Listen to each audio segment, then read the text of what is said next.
ಆಹಾ, ಸಿಹಿಯಾಗಿದೆ ಜೇನುತುಪ್ಪ ಅಂತ ನೀವೇನಾದ್ರೂ ಮಗುವಿಗೆ ಕೊಟ್ರೆ ಜೀವ ಹೋಗೋದಂತೂ ಗ್ಯಾರಂಟಿ.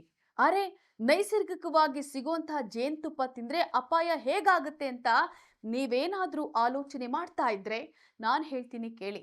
ಮಕ್ಕಳಿಗೆ, ಅದರಲ್ಲೂ ಕೂಡ ವಿಶೇಷವಾಗಿ 1 ವರ್ಷದೊಳಗಿನ ಮಕ್ಕಳಿಗೆ ಇದನ್ನ ನೀಡುವಾಗ ಎಚ್ಚರಿಕೆಯಿಂದ ಇರಬೇಕು.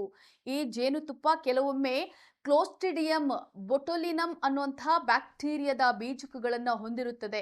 ಈ ಬೀಜಕಗಳು ಮಗುವಿನ ಕರುಳಿನಲ್ಲಿ ಬೆಳೆದು ವಿಷವನ್ನ ಉತ್ಪಾದಿಸುತ್ತದೆ. ಯಾಕಂದ್ರೆ ನವಜಾತ ಶಿಶುಗಳ ಜೀರ್ಣಾಂಗ ವ್ಯವಸ್ಥೆ ಸಂಪೂರ್ಣವಾಗಿ ಅಭಿವೃದ್ಧಿಯಾಗಿರೋದಿಲ್ಲ. ಈ ವಿಷ ಶಿಶು ಬೊಟುಲಿಸಂ ಅನ್ನುವಂತಹ ಅಪಾಯಕಾರಿ ಕಾಯಿಲೆಗೆ ಕೂಡ ಕಾರಣವಾಗಬಹುದು. ಸೊ ನವಜಾತ ಶಿಶುಗಳಿಗೆ ಅಪ್ಪಿ ತಪ್ಪಿಯೂ ಕೂಡ ಜೇನುತುಪ್ಪವನ್ನ ಕೊಡ್ಲೇಬೇಡಿ.